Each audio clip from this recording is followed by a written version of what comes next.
अब लास्ट में गुरुदेव भगवान का एक शब्द गा लेते हैं 10, 15, 20 मिनट, उसके बाद में सात संगति को समाप्त करेंगे। क्योंकि भाई और बहनों देखो, ये सब कुछ जो प्रेरणा है ये गुरुदेव भगवान की है, परमात्मा की है। क्योंकि मर्यादाओं के बिना भक्ति आगे नहीं बढ़ेगी और मर्यादाओं के लिए जानकारी होना बहुत जरूरी है। और जानकारी का संगत में पड़ा है अकाल। और जानकारी प्राप्त करना चाहोगे तो लगेंगे ज्योति और पाठ के पैसे। ज्योति करवा दो, पाठ करवा दो, ज्योति करवा दो, पाठ करवा दो, समाधान नहीं बताएंगे। इसलिए गुरुदेव भगवान ने फिर ये सात संगतियां शुरू करवाई है। ये मालिक के विशेष आशीर्वाद से समाधान हो रहे हैं। नहीं मैं कुत्ता 2 कोड़ी का जीव पवन दास, मेरी क्या औकात, मैं भी आप जैसा भाई बंधु हूं। मेरे को कोई स्पेशल ज्ञान थोड़ी दिया गुरुदेव भगवान ने, लेकिन मालिक की दया, परमात्मा का पंजा शीश पे है। इसलिए परमात्मा ऑटोमेटिक, आप जो भी सवाल करोगे परमात्मा तुरंत उसका जवाब निकलवा देंगे, तुरंत। दास की औकात नहीं, दास केवल एक यंत्र है, आशीर्वाद गुरुदेव भगवान का है। नहीं तो मेरे पास कहां से बताओ। ऑनलाइन सात संगतियां कोई ऐसी होती हैं क्या ऑनलाइन समाधान ऐसे कोई कर देगा क्या? जरा भी अगर कोई गलती हो गई तो पता है फिर उसका कितना बड़ा नुकसान है। मैं भी दोषी और वो आत्मा भी फिर भगवान की दोषी। लेकिन ऐसा परमात्मा होने नहीं देगा कुछ, क्योंकि मालिक के आशीर्वाद से सब कुछ हो रहा है। मेरी भी मनसा साफ है, आपकी भी मनसा साफ है। आप केवल मुझे अपना गुरु भाई समझ के पूछते हैं और मैं केवल अपने आप को 2 कोड़ी का जीव समझकर और परमात्मा की गैर हाजिरी में और उनके आशीर्वाद से सब कुछ कर रहा हूं। मेरा इसमें कोई श्रेय नहीं है। इसलिए परमात्मा के दया से ढमढमा चल रहा है। नहीं तो ये भगवान 2 मिनट में उठा के पटक दे, 2 मिनट में जैसे पूरे मैनेजमेंट को पटक दिया। ये जबरदस्ती लग रहे हैं भक्ति पे, भक्ति नहीं है इनके पास में। ये समझ रहे हैं कि हम भक्ति कर रहे हैं, गुरु का आशीर्वाद नहीं है इनके ऊपर। इनकी बैटरी चल रही है मैनेजमेंट वालों की। आने वाले समय में देखना इनकी दुर्गतियां क्या होंगी। जो बड़ी बड़ी गलतियां इन्होंने की हैं, जो गुरु जी को खून के आंसू रुलाए इन्होंने। तो गुरुदेव भगवान के आशीर्वाद से कोई छोटा सा शब्द गाएंगे परमात्मा का। शब्द नंबर 15, और बात तेरा काम न आवे, और पेज नंबर 51। वैसे आज मालिक ने दया करी बहुत, आज परमात्मा की महिमा हुई। सुबह भी गुरुदेव को भोग लगाया कम से कम 1 घंटे, उसके बाद में 4-5 शब्द गाए 1 घंटे। उसके बाद में एक भगत जी के घर पे चले गए, वहां पर 5-7 भगत आ गए, कम से कम 2-3 घंटे वहां परमात्मा की सात संगति हो गई, मालिक की महिमा हो गई। और फिर परमात्मा ने अब 2.5-3 घंटे ये मौका दे दिया सात संगति का। तो भाई और बहनों, आप और हमारा काम क्या है? आप और हमारा तो यही काम है, पेट भरने जितना धंधा और बाकी परमात्मा की भक्ति, महिमा गुरुदेव भगवान की। और बात तेरे काम नहीं आवे, संतों शरण लाग रे। यानी गुरुदेव भगवान हमें समझा रहे हैं कि बच्चों, अब ये ज्ञान और ये भगवान मिलने के बाद में तुम्हारे जीवन में और बकवाद के लिए कुछ भी शेष नहीं रह जाता। केवल पेट भरने जितना धंधा करो, पहले की तरह ज्यादा भागा दौड़ी मत करो और टाइम के चक्कर में मत पड़ो, क्योंकि अब तुम्हारी सारी इच्छाएं जिज्ञासाएं समाप्त होने की तरफ हैं। तुमने जीवित मरना है। ना बड़ा मकान बनाने की इच्छा होनी चाहिए, ना बच्चों को डॉक्टर इंजीनियर बनाने की कोई इच्छा होनी चाहिए। दुनिया को देख के मत चलना कि पढ़ाई सब कुछ है। पढ़ाई कुछ नहीं है। पढ़ाई केवल भगवान के समझने तक है। इसके बाद पढ़ाई का कोई रोल नहीं है, कोई महत्व नहीं है। बस आपको आरती वारती करनी आ जाए, गुरुजी हमें जो पुस्तकें दिखा रहे हैं, वेद, गीता, कुरान, पुराण, हमारे को ये पढ़नी आ जाए, दूसरे को समझाना आ जाए, इससे ज्यादा पढ़ाई का कोई मतलब नहीं है। पढ़ाई कोई नौकरी के लिए नहीं होती है। नौकरी के लिए तो वो ज्ञानहीन लोग पढ़ते हैं, जिनको अभी आध्यात्मिक ज्ञान नहीं, जिनके सिर पे भगवान का हाथ नहीं है। तो गुरुदेव भगवान को कह रहे हैं, बंदी छोड़ सतगुरु रामपाल जी भगवान की जय हो। और बात तेरे काम न आवे, तू संतों शरण लाग रे। के सोवे गफलत में बंदे, जाग जाग नर जाग रे। जाग जाग नर जाग रे। और बात तेरे काम न आवे, तू संतों शरण लाग रे। के सोवे गफलत में बंदे, जाग जाग नर जाग रे। जाग जाग नर। गुरुदेव कह रहे हैं, हे नर, हे मानव, हे इंसान, अब तो जाग जा। कलयुग की बिजली पीढ़ी आ गई, ऊपर से भगवान ज्ञान दे रहा है, सतलोक की जानकारी बता रहा है। अब तो जाग जा अज्ञान वाली नींद से। और बात तेरा काम नहीं आवे, इस भगवान और भक्ति के अलावा और पेट भरने जितना रोजी रोटी के अलावा और कोई भी बात तेरे मतलब की नहीं है, तेरे काम की नहीं है। और एक सत्संग में गुरुदेव ने यही बताया कि फालतू में लोगों के पास में उठना बैठना, गप्पे मारना, राजनीति की बातें करना, हाँ देख लिए अब की बार वो जीतेगा। गुरुदेव कह रहे हैं ये बेमतलब की बातें तेरे काम नहीं आएंगी। और गुरुदेव की गैर हाजिरी में उनके जेल जाने के बाद इन आश्रम वालों ने, गुरुदेव के कलयुगी परिवार वालों ने यही सारे उल्टे काम, बेमतलब की बातें संगत के सिर पे ठोक दी। आश्रमों में राजनीतियां करवाई जा रही हैं, राजनेताओं की रैलियों में भक्तों को ले जाया जाता है, भक्तों से जबरदस्ती वोट डलवाए जाते हैं, राजनेताओं का सपोर्ट करवाया जाता है। और गुरुदेव मना कर रहे हैं इन चीजों के लिए, तो आश्रम वाले गुरुदेव के अनुसार कहां चल रहे हैं? ये तो गुरुदेव के विरुद्ध खड़े हैं, विरुद्ध। ये तो काल का काम सिद्ध कर रहे हैं, सतगुरु का नहीं। सतगुरु क्या कह रहे हैं? और बात तेरा काम ना आवे। और बात कौन सी है? और बात है अब आप देख रहे हो कि इलेक्शनों के चक्कर में कितनी भाग दौड़ हो रही है। अच्छा ठीक है, जो इलेक्शन लड़ रहे हैं वो तो ठीक दुखी, कहीं मंडली बना करके भाई फलाना जीतेगा ना, वो नहीं जीत सकता ना भाई, पक्की बात से लाले शरत सारा दिन ये गप्पे, कुछ लेना न देना। तो ऐसे ही फिर और बातें किसी और जगह सुना शुरू कर देंगे, भाई ऐसा सुना है, हमने तो ना सुना भाई, अरे सुना क्यों नहीं? यानी एक बात का इतना लंबा इतिहास बना लेंगे, 2 घंटे में उनका फैसला नहीं और उठ के चल पड़ेंगे। तो परमात्मा कहते हैं ये जो बातें हैं ये तेरा काम नहीं आवे। संतों के पास जा, वो अमृतवाणी समझ, उनसे वो ज्ञान ग्रहण कर, फिर भगवान की चर्चा कर, जहां बैठे वही पर ईश्वर की चर्चा कर, ताकि जो सुने उसके भी उद्धार हो, उसकी भी आत्मा निर्मल हो। तो इसलिए भगवान कहते हैं और बात तेरा काम ना आवे। और संत क्या देगा आपको? वो चीज देगा जो कोई भी नहीं दे सकता।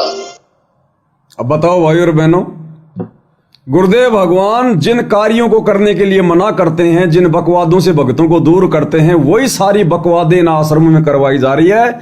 और सबसे बड़ी बात, गुरु जी का नाम लेकर, गुरु जी का आदेश बताकर, यह है काल का भयंकर जाल। इसलिए भगवान ने 7 संगतियां शुरू करवाई हैं कि जिसने समझना होगा समझ लेगा, भक्ति कर लेगा, नहीं तो भाई दुर्गति तो है तैयार। तो गुरुदेव क्या कह रहे हैं? और बात तेरे काम न आवे, तू संतों शरणा लाग रे, के सोवे गफलत में बंदे, जाग जाग नर जाग रे, जाग जाग नर जाग रे। उठ सवेरे हुक्का भर लिया के, जाग्या निर्भाग रे। उठ सवेरे हुक्का भर लिया के, जाग्या निर्भाग रे। शुक्र में किया ना करी रे बंदगी, ये फूटे तेरे बाग रे, फूटे तेरे बाग रे। और बात तेरे काम न आवे, तू संतों शरण लाग रे, के सोवे गफलत में बंदे, जाग जाग नर जाग रे, जाग जाग नर। परमात्मा कह रहे हैं उन लोगों को जो भक्तिहीन प्राणी हैं, कहते हैं उठ सवेरे हुक्का भर लिया। सुबह उठते हम देखा करते थे, हमारे दादा सुबह उठेंगे 5 बजे उठ जाया करते थे, और उठते सबसे पहले कहाँ जाते थे? रसोई में, जो कि छप्पर होता था, झोपड़ी, वो वहां जाते थे। और जो गोबर के जो कंडे वगैरह जो होते थे, वो ऊपड़े वगैरह हैं, उनको छिलगाते थे, या मोटा कोई लकड़ होता था उसको जलाते थे, धुआं में आंखें फुड़वाते थे, और बड़ी मुश्किल से फिर हुक्का भरता था। सुबह उठते सबसे पहले महान कार्य ये किया करते थे। और पी पी के उसके बाद में फिर खेतों में जाना और काम करना। तो गुरुदेव भगवान कहते हैं कि और काम तेरे काम ने आवे। उठ सवेरे हुक्का भर लिया के, जाग्या निर्भाग रहे। अरे जागते ही सबसे पहले भगवान का नाम लेना चाहिए था, कोई शुक्रम करना चाहिए था। और उठते ही कोई तो राजनीति में दौड़ रहा है, कोई दारू का ठेका की दुकान खोलने जा रहा है, कोई बूचड़ खाने की दुकान पे जा रहा है, कोई मांस मिट्टी शराब की दुकान पे जा रहा है, कोई कहां जा रहा है, तो परमात्मा कहते हैं तू तो अपने कर्म फोड़ रहा है, नालायक तू क्या जागा, इससे अच्छा तो तू सूता रहता, वो कुकर्म तो नहीं करता। उठ सवेरे हुक्का भर लिया के जाग्या निर्भाग रे, शुक्रम किया ना और करी रे बंदगी, ना कोई शुक्रम किया ना भगवान की कोई भक्ति कोई बंदगी करी, ये फूटे तेरे भाग रे। ऐसे काल हमारे भाग फूटता है।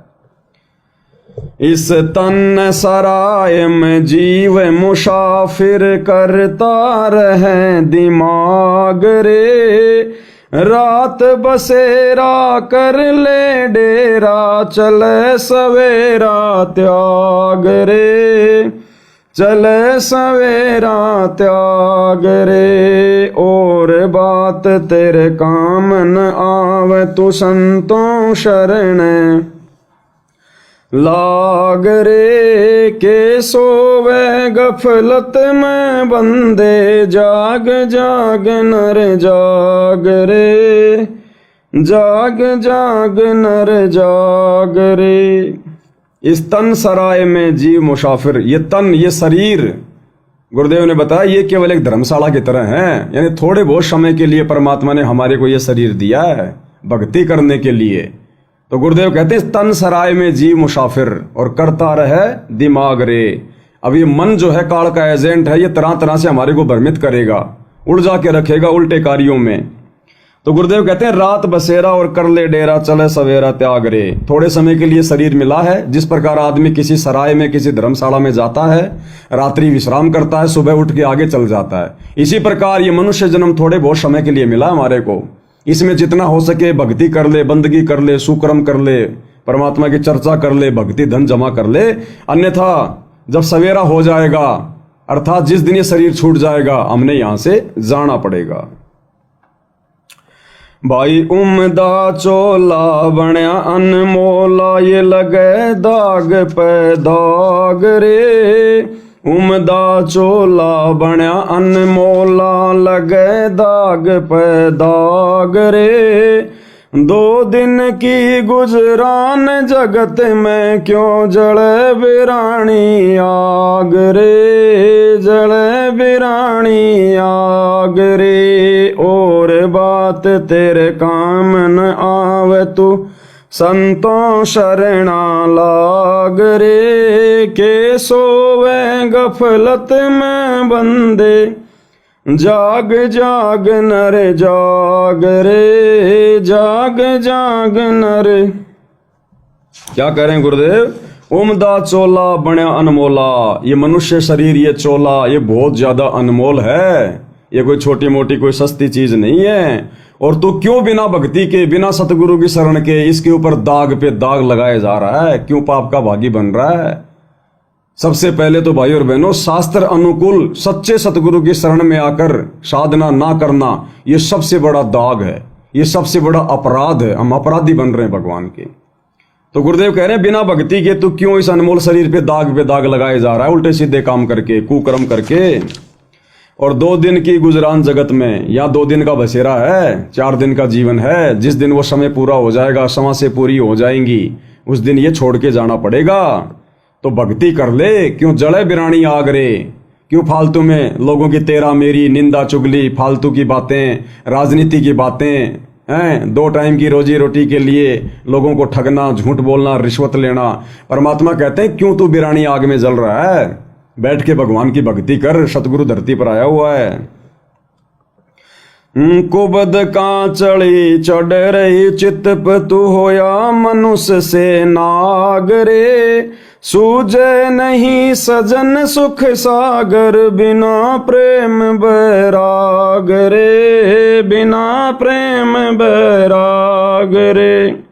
कुबद कांचड़ी चढ़ रही चित पे, कुबद कांचड़ी, इस काल ने बिना ज्ञान के, बिना भक्ति के ये कुबद कांचड़ी हमारे ऊपर चढ़ा रखी है।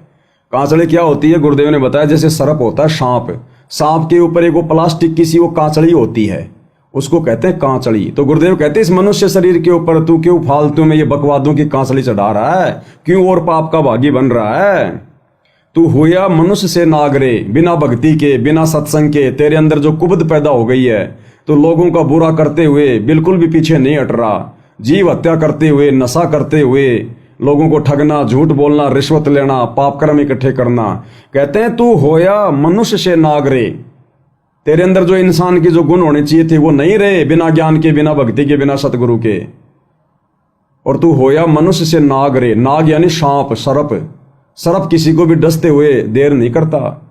इसी प्रकार बिना ज्ञान के हम अपने स्वार्थ में आके किसी का भी नुकसान करने से पीछे नहीं हट रहे।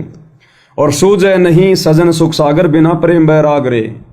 और जब तक तुझे सतगुरु नहीं मिलेगा, और सतगुरु में जब तक तू अनन्य भाव से पतिव्रता पद पे आके भक्ति नहीं करेगा, जब तक तू अपने सतगुरु में वो प्रेम पैदा नहीं करेगा, तब तक गुरुदेव भगवान कहते हैं तेरी बात बनेगी नहीं। सूझे नहीं सजन सुख सागर, तुझे वो सतलोक प्राप्त नहीं होगा जब तक तेरा प्रेम, तेरा वैराग्य तेरे गुरु में, तेरे भगवान में नहीं होगा।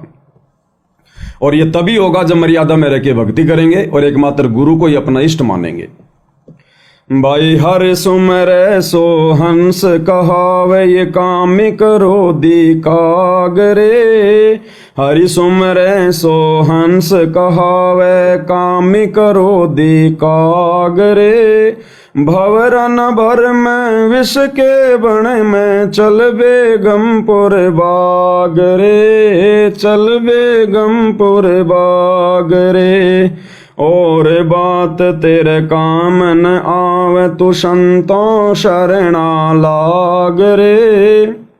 के सोवे गफलत में बंदे, जाग जाग नर जाग रे, जाग जाग नर। भाई हरि सुमरे सो हंस कहावे। अब हरि कौन है? हरि दुनिया मान बैठी श्री विष्णु जी को। श्री विष्णु जी हरि नहीं है। असली हरि कबीर परमेश्वर हैं, जो वर्तमान में सतगुरु रामपाल जी के रूप में धरती पर प्रकट हैं। यही असली नारायण है, यही असली हरि है, यही संकट मोचन है, मंगल करण है, दुख भंजन है। यही है, इनके अलावा और कोई नहीं है। सब इन्हीं के आगे हाथ फैला के खड़े हैं। 33 करोड़ देवी देवता, ब्रह्मा विष्णु महेश, काल महाकाल, ये सब इन्हीं के आगे मजदूर बन के खड़े हैं, भिखारी बन के खड़े हैं। दाता एक राम, भिखारी सारी दुनिया। तो गुरुदेव भगवान कहते हैं हरि सुमरे सो हंस कहावे, यानी जब वो हरि, वो कबीर परमात्मा धरती पर सतगुरु रूप में आता है और उस समय उनसे उपदेश लेकर जो भक्ति करेगा, असल में वो हंस कहलाएगा, निर्विकार आत्मा कहलाएगा। क्योंकि हंस कभी भी मांस मिट्टी नहीं खाता। ये कामी क्रोधी कागरे। और जो व्यक्ति बिना भक्ति के काम, क्रोध, लोभ, मोह, अहंकार, इन विषय वासनाओं में डूबा हुआ है, कहते वो तो कौवे के समान है। दूसरे का बुरा करते समय बिल्कुल भी देर नहीं करता। और कौवा चाहे वो लैट्रिन में चोंच मार देगा, मांस खा लेगा, कुछ भी कर लेगा। कोई जानवर ऐसा है जिसकी पीठ पे जख्म हो रहा है, कौवा बैठ के उसका मांस खाएगा, उसके दर्द की परवाह नहीं करेगा। तो बिना ज्ञान के, बिना हरि की भक्ति के आप और हम उस कौवे की तरह हो गए, केवल अपना सवार दिखाई देता है। और ये सारी गंदगी निकलेगी सतगुरु के सत्संग सुनकर, उनके शरण में आकर भक्ति शुरू करने से। भवरा न भर में, विष के बण में, चल बे गुम पर बागरे। भवरा यानी आत्मा, अच्छी आत्मा कभी भी विष के बण में नहीं बढ़मती, यानी कभी भी वो इन विकारों में, इन कुकर्मों में नहीं दसती। वो तो चल बेगमपुर बाग रे। परमात्मा कहते हैं बेगमपुर बाग में चल, बेगम, जहां कोई गम नहीं है, कोई दुख नहीं है, और वो है सतलोक, और वहां जाया जाएगा सतगुरु की भक्ति से। भाई शब्द सैन सतगुरु की पिछाणी, पाया अटल सुहाग रे। शब्द सैन सतगुरु की पिछाणी, पाया अटल सुहाग रे। नितानंद महबूब गुमानी, परगट पूरण वाग रे, परगट पूरण वाग रे। और बात तेरे काम न आवे, तू संतों शरणा लाग रे। के सोवे गफलत में बंदे, जाग जाग नर जाग रे, जाग जाग नर जाग रे। अंत में गुरुदेव कह रहे हैं शब्द सैन सतगुरु की पिछाणी, पाया अटल सुहाग रे। यानी जो अपने सतगुरु के द्वारा सत्संगों में जो संकेत किए जाते हैं, भक्ति के बारे में जो बताया जाता है, जो इशारा किया जाता है, यानी जैसा गुरुदेव भगवान मर्यादाओं में रहकर भक्ति करने के लिए संकेत करते हैं, मार्गदर्शन करते हैं, उस अनुसार जो भक्ति करेगा, गुरु को प्रसन्न करेगा, नजर निहाल करेगा, कहते हैं वो अंत में सफल होगा। वो अंत में फिर वो बेगमपुर जाएगा, शतलोक जाएगा, अटल सुहाग प्राप्त करेगा। और नित्यानंद महबूब गुमानी प्रगटे पूर्ण भागरे, नित्यानंद जी के गुरु थे गुमानी दास जी। तो अपने गुरु की महिमा करते हुए नित्यानंद जी कह रहे हैं कि नित्यानंद महबूब गुमानी और प्रगटे पूर्ण भागरे, कि मेरे पूर्ण भाग थे जो मेरे गुरुदेव गुमानी दास जी धरती पर प्रकट हुए। हालांकि वो जन्म लिए थे, विष्णु लोक से आए थे, लेकिन फिर भी अपने गुरु को महिमा दे रहा है कि नित्यानंद महबूब गुमानी और प्रगटे पूर्ण भागरे। और हम नीचों का गुरु वास्तव में प्रकट हुआ है और फिर भी हम उसको प्रकट हुआ नहीं मान रहे। 8 सितंबर को इन आश्रमों में उनका जन्मदिन ही मना रहे हैं, अवतरण दिवस मना रहे हैं। तो भाई और बहनों, ये खुशी तो आप और हमें होनी चाहिए, ना कि नित्यानंद जी को। नित्यानंद का गुरु ना पूरा था, ना कोई तत्व ज्ञानी था, ना वो शतलोक भेज सकता था, खुद भी 84 में, नित्यानंद भी 84 में। लेकिन फिर भी गुरुदेव समझा रहे हैं कि अगर गुरु भक्ति करनी है, अगर मोक्ष प्राप्त करना है, तो इसी प्रकार से अपने गुरु को सर्वे सर्वा मानकर, सर्वप्रथम मानकर, गुरु को राखिए शीश पर चलिए आज्ञा माही, कहे कबीर उस भगत को फिर 3 लोक डर नहीं। तो इस प्रकार से हम भक्ति करेंगे पूर्णतया समर्पित होकर, पतिव्रता पद पे आकर, तब भाई हमारा यहां से बेड़ा पार होगा। और वो जो बहन का फोन आया था दास के पास में, जो अपने 2 बच्चों के साथ में आ गई है, तो वैसे तो देखो परमात्मा ने जो बुलवाया वो ठीक है, लेकिन दूसरी बात बहन जी, देखो माँ की ममता थोड़ी ज्यादा होती है और ये ममता धीरे धीरे जाती है, नाम दीक्षा लेते नहीं भाग जाती है। अगर फिर भी आपको लगता है कि आपका पति आपके बच्चों को दुखी करेगा, परेशान करेगा, तो कोई दिक्कत नहीं है बहन जी। आप अपना संपर्क उससे समाप्त करो, अपने सिम साम तोड़ ताड़ के फेंको, ना किसी भगत भाइयों से फालतू में बात करो, ना अपने माता पिता से करो। किसी को मत बताओ मैं कहाँ हूँ, क्या खा रही हूँ, क्या पी रही हूँ, कैसे रह रही हूँ, जब तक गुरुजी नहीं आ जाते। और अपने बच्चों को अपने पास में रखो और अपनी भक्ति करो। और आपको लगता है कि आपका पति अपने बच्चों को कोई दिक्कत नहीं करेगा, तो फिर आपकी अपनी मौज है, आपकी अपनी मर्जी है। बाकी मैं आपके विषय में बता सकता हूं, क्योंकि आप भक्ति के लिए आई हो, तो फिर भक्ति ही आप अपनी वो करो। बाकी फिर क्या होगा, आपकी अगर नीयत सही है, आप अगर मर्यादा में रहोगी, तो फिर रिमोट गुरुजी के हाथ में है, वो फिर ऐसा वैसा कुछ भी नहीं करेगा, फिर कुछ भी जक मार के रह जाएगा, कुछ नहीं पता चलेगा। जैसे हम लोगों ने वो कागज की फोटो कबीर वाली फाड़ी, पूरा मैनेजमेंट झक मार के रह गया। जगत वाले, वो एक बहन कितनी रैलियां निकाल रही थी, पवन दास को फांसी दो, जयपुर में आके भी ज्ञापन दे गई, जगह जगह ज्ञापन दे रहे हैं, धानक समाज के लोग इकट्ठे होके, कुछ नहीं कर पाए। क्योंकि हमारी नीयत और मनसा अगर साफ है, तो परमात्मा हमारे साथ खड़ा। फिर तो ये डिसीजन आपके हैं बहन जी, लेकिन आप अपने आत्म कल्याण के प्रति सजग रहना। अब कोई गलती अगर आपने कर दी, फिर परमात्मा नाराज हो जाएगा, फिर लेना देना नहीं है। कहीं तुम्हें 4 दिन बाद में अपने पति की याद सतावे, फोन कर लो, एक सिर में दर्द हो जाएगा, फिर भयंकर ध्यान रख लेना। गुरु जी के आने तक अपनी भक्ति कर लो, अपनी मर्यादाएं बचा लो, भक्ति धन इकट्ठा कर लो, बाद में फिर परमात्मा माहौल चेंज कर देगा। फिर तो सबकी बुद्धि ठिकाने आ जाएगी, जो जितना जिसको परेशान कर रहा है, ठोकर खा खा के सब सीधे हो जाएंगे। फिर तो भाई और बहनों, गुरुदेव भगवान के आशीर्वाद से आज की सत्संगति में केवल इतना ही। और यदि दास के द्वारा कुछ बताने में, समझाने में कोई त्रुटि हुई हो, तो दास अपने गुरुदेव भगवान से क्षमा प्रार्थी है। आप आत्माओं से भी विनती है, प्रार्थना है, आप जो भी शंका का समाधान चाह रहे हैं, पहले गुरुदेव को दंडवत प्रणाम किया करो, उसके बाद में सवाल किया करो कि गुरुदेव आपके ज्ञान आधार से ही हम उससे कुछ जानना चाहते हैं। और उसके बाद जैसा मैं बोलता हूं वैसा आपने करना है या नहीं करना है। आप जी स्वतंत्र हैं, फ्री हैं। आपने फिर विचार विमर्श करना चाहिए, चिंतन मनन करना चाहिए, खुद भी बैठ के सोचना चाहिए कि पवन दास भगत जी ने जो बताया है गुरु जी के ज्ञान आधार से, वो कितना सही है, कितना गलत है, और मैं उनकी बातों को मतलब कितना मानूं, कितना ना मानूं, ये फिर आप भाई बहनों के अपने खुद के बुद्धि विवेक के ऊपर है। मैं भी 2 कोटि का जीव हूं, बताने में गलती मेरे से भी हो सकती है, इसलिए मेरी बातों को अंतिम ना माने, फाइनल ना माने। मेरी बातें सुन के गुरु जी के ज्ञान आधार से निर्णय करें और परमात्मा को भी दंडवत जो है प्रणाम करके सद्बुद्धि मांगे, और उसके बाद जो आपके हित में हो, जो आपके भले में हो, उसी बात को आप जी लागू अपने ऊपर वो करें। इतनी सी बात है। तो आज की सत्संगति में केवल इतना ही। परमात्मा हम सबको आज्ञा दें, आशीर्वाद दें, सद्बुद्धि दें। बंदी छोड़ सतगुरु रामपाल जी भगवान की जय हो।